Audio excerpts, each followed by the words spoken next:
来，新玩具，今天咱们来玩 NA 出的这一套 TF 控限定的黑色的瓦尔特 P38。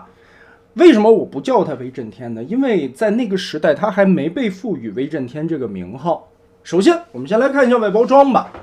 这款包装是一个很复古的风格，而且这个包装的样式应该是借鉴了老版的这一款瓦尔特 P38 的一个原型。对比图我们放在这里看一下吧。其实老版的瓦尔特 P38 呢，它是一个枪型的收纳盒子，所以尺寸的大小是不一样的吧。同时80年代那个时候也没有什么枪支管理了，玩具枪的一些法案吧，所以呢，枪型的玩具在那个时候管控的比较松啊，所以它可以这么包装。一些元素也是仿照的这个样式吧，同时这个人形摆的姿势也是跟老版的玩具差不多的，还画风很接近。这里边就是说它曾经的那条线吧 ，Microman 最早的这个微星小超人，以至于到了后来的微变系列，虽然这个发音的不同吧，日本的英语发音就 Mikuloman。在那个年代，塔卡拉最早创造出来的这一批玩具，其实这个瓦尔特 P38 并不是最受欢迎的那一个。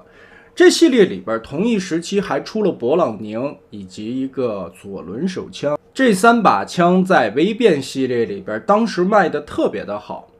而其中卖的最好的反而是那款勃朗宁。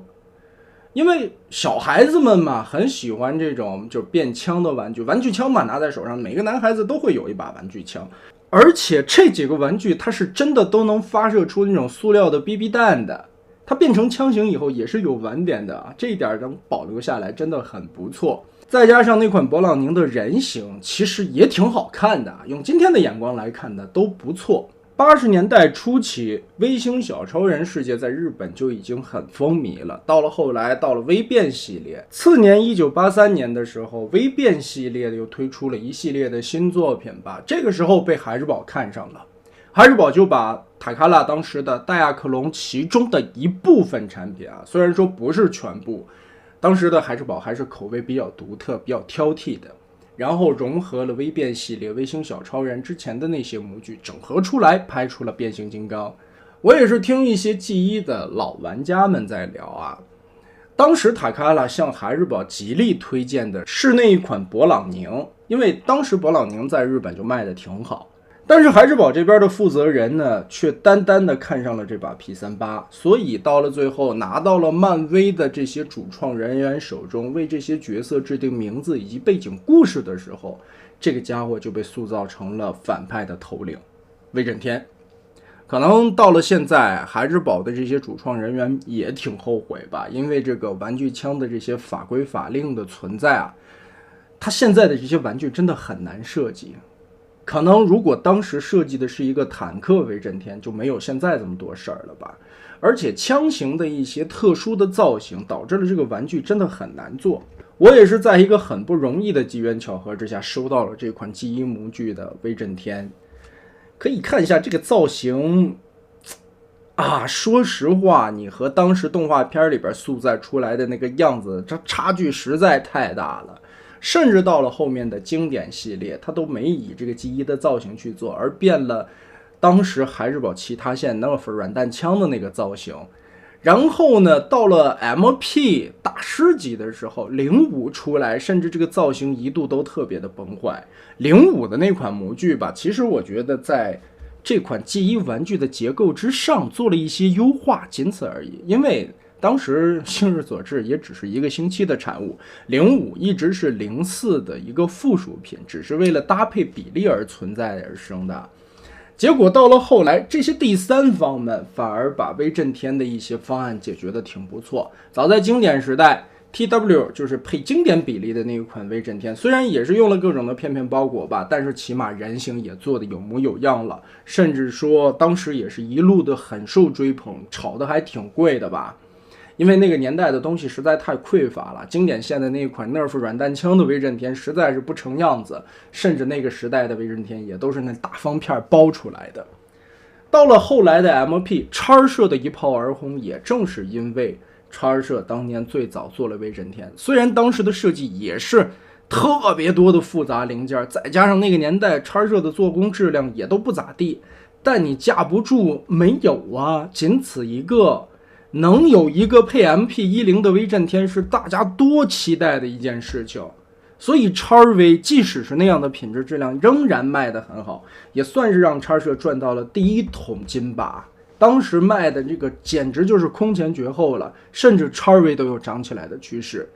在最后 MT 与 DX9 的闪电战中， DX9 率先取得先机，而且 DX9 用一个很简化的一种变形模式来实现出来一个 MP 身高的威震天，这点也是很难能可贵的。但到了 MT 出来的时候呢，正赶上了官方的 MP36 公布，这一下好家伙，大家的目光都投到了 MP36 上了，也确实 MP36 是一个非常不错的设计，能把大师级的那种演绎，把两个形态又切换的那么完美，就像动画片里边一模一样的时候，大家心目中也基本上都有了数了。反观到了小比例这边，最早 DX9 的口袋战争也推出过一款威震天，但那款威震天在好玩是好玩的前提下，它的人形其实是没法看的，也没有办法，当时碍于那个年代的设计嘛，第三方也在摸索着前进。同时威震天是一个很难解决的方案，那个时代也并没有像后来有这么多成空先例可以参考嘛，所以凭空捏造出来的一个威震天，在当时小比例里边也是掀起来不小的波澜。当然你用现在的眼光看，可能这个样子已经比较落伍了，以至于到了后来NA 魔方两款威震天的推出，终于在小比例上边让人们开心了一把。这一回 NA 又回归到了元祖的时代，时光倒流到了80年代初期，那个时代还不叫威震天的瓦尔特 P38啊，甚至这一回它的英文名字 NA 真的给起了一个叫做瓦尔特 P38。其实对比之前日版的包装吧，只不过是用了日文的片假名 Valuto P38， 大概这个样子吧。所以我们来看一看 NA 这一回在这一款复古的涂装中能表现出来一个什么样的素质。玩具拆包后，我们先总览一下配件，带着一个橘色枪盖，这个是法规规定的啊，主体的造型以及原版的替换脸。这个兜里边还有一张狰狞的尖嘴笑的，这个是动画造型，也就是 NA 原版头雕的替换脸。而玩具本体上带的是仿记忆老玩具的这颗头雕。说到这个头雕，其实又想多说几句啊。大家可以从记忆的老玩具上看到，本身塔卡拉的这些鼻祖设计师们在设计这个角色的时候，我猜他是想设计一个头顶造型像是王冠一样的，但是为什么会一步一步的演变成如今的这个粗眉毛、粗三角眉毛眼的威震天呢？这个里边就是作画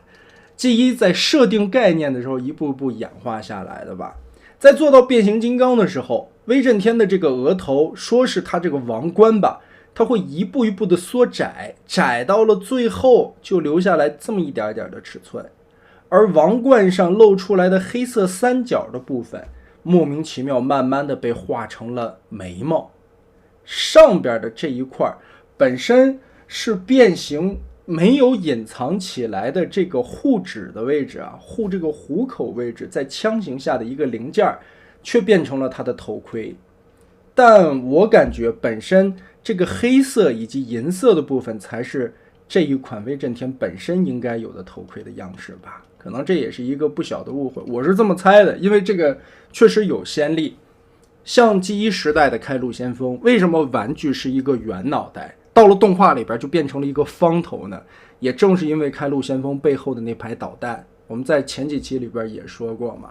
这个作画的空间感的失误，当时的那些动画制作的原画师拿到玩具包装，他们甚至没有拿到玩具的实物，只是拿到，因为做的特别快嘛，工期特别赶，所以塔卡拉这边只提供了一个玩具的风绘图，所以呢这中间也出了不少的乌龙吧。同样的还有坦克形态到底哪头是正面的闪电，这也是记忆当时遗留下来的动画 bug 吧。然后扯题扯得远了，我们继续来看其他的配件。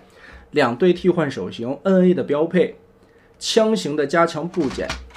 然后一个转接头，西格玛向量钥匙，水坝大战的流星锤、透明剑 ，NA 的透明剑质量都是很不错的，以及最重要的擎天柱快乐枪。拿出来玩具的实物，我们看一下这个，你第一眼拿出来的感觉，这种黑油亮的味道吧，确实很复古。它这一回涂了一层重重的那种浓墨重彩的墨色的黑油漆，真好看。我莫名的会喜欢这种感觉啊，就像我很喜欢老式的蒸汽火车头的那种黑铁的那种味道吧，这感觉真棒。头雕也是很复古的记忆玩具式的感觉。腹部这里红色的涂装点缀，而且我很喜欢这个配色，仿木质的枪柄涂出来的这个棕色的感觉，而且是油亮油亮的棕色，你对着灯光甚至能反出来。腿的内侧这里是蓝色的盖板，起码蓝色吧，包括它的手还有在关节的位置也都是蓝色，这个是和微变系列当时的 P38 的那个配色非常接近的，这个色调的很好，很不错。这一款 NA 威震天在最早设计出来的时候，这个裙甲的造型并不好看，所以它在后续推出了这个全新的裙甲。这一次的瓦尔特 P38，它把这个裙甲直接装在了玩具上边，也就是说是个全新版本的威震天，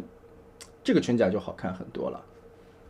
因为是老玩具了嘛，我们在细节的上面也就不介绍那么多了，只看一下涂装配色，真漂亮。这个对着光看反出来是有那种就是老早军工的那种铁枪管上边又涂了一层黑油漆的味道，很复古，很漂亮。我们直接开始变形。首先第一步，拿掉它的臂炮，卡扣收起来。真讨厌这个盖子啊，摘掉吧。然后我们先从腿部开始变吧，先从下边一步步的往上，一条腿，脚底的黑色零件打开。击锤的部分折动出来，一边有一边没有的。后边的棕色盖子打开，外边旋转180度，里边蓝色板子卡扣打开，往下翻转，再往里压平。一条腿基本上先变成这个样子，然后双段关节往下搓动，把这个关节调正。另外一边也是，打开盖儿，打开盖儿。旋转180，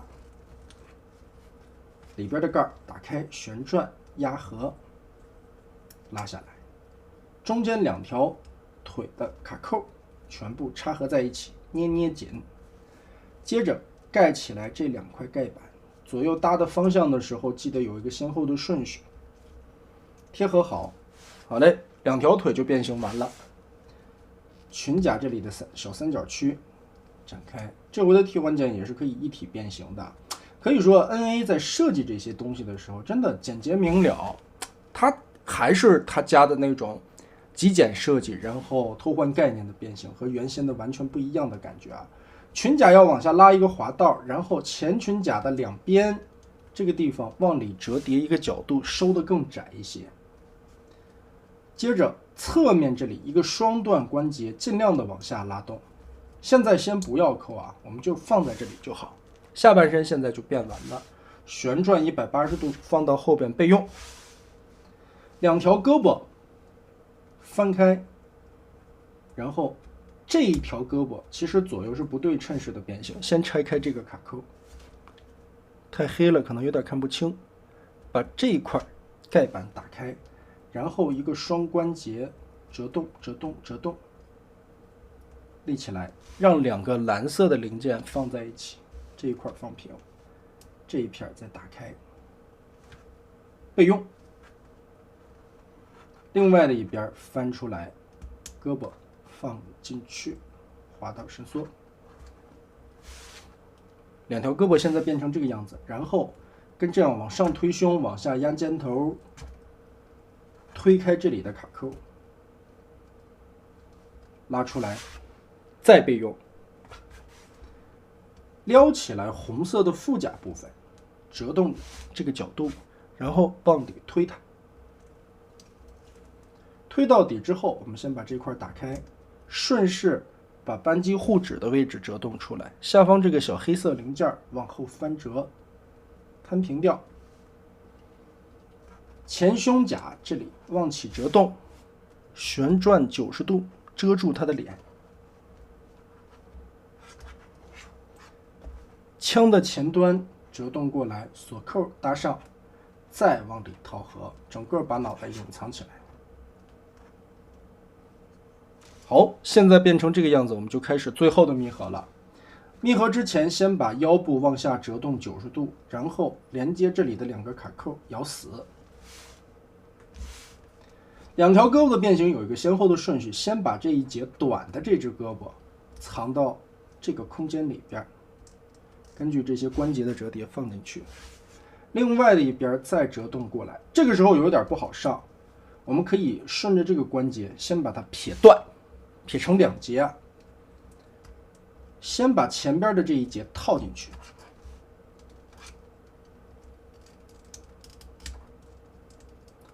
然后弹仓这里盖子盖上，后边的这一段再往回折动，卡扣搓进去，中间的卡扣结合，然后中间的凹槽部分膝盖90度折叠，用蓝色的部分把这个凹槽挡上，后边这里的卡扣插合，咬死。最后两侧的裙甲下方卡扣连接大腿的根部，结合，捏一捏整理一下。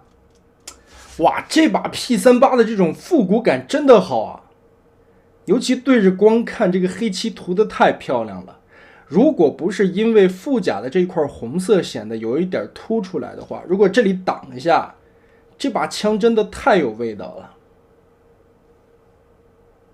质感也很棒。刚才我说在人形的时候，我很喜欢的这一块棕色涂装，仿木质的这种涂装效果的这个把手，也能表现得非常好看啊。再挡一下这个红色来看，不错。最后我们把枪型的配件都结合上去，炮口前方这里拉长，变成一个长瞄准镜。这把 P38 的完全形态就变形完毕了，真好看，很复古的味道吧。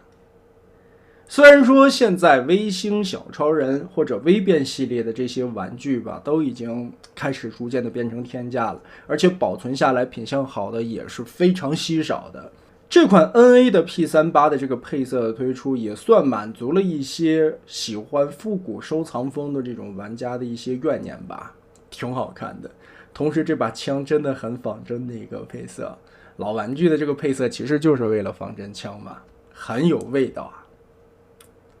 真不错。但是可惜呀，我其实一直在为那把勃朗宁而可惜。第一个，它没有收录到变形金刚的玩具系列里；第二个，到如今那个模具一直被雪藏，到现在都没有再出过后续的版本。想一想吧，这些第三方如果在什么时间段能把那款勃朗宁做出来也是不错的，虽然它并没有入驻变形金刚的这一题材的角色，但也真是一个很可惜的好设计啊。这个配色真的非常的有味道。那么这一款 TF 控的限定版的 NA 的瓦尔特 P38 就到这里吧，我们下期再见。玩具背后的故事，讲了一点咱们玩具以外的东西。虽然这个系列有点啰嗦，但您要是愿意听，我就愿意沏一杯茶，咱们坐下来再慢慢的唠嗑。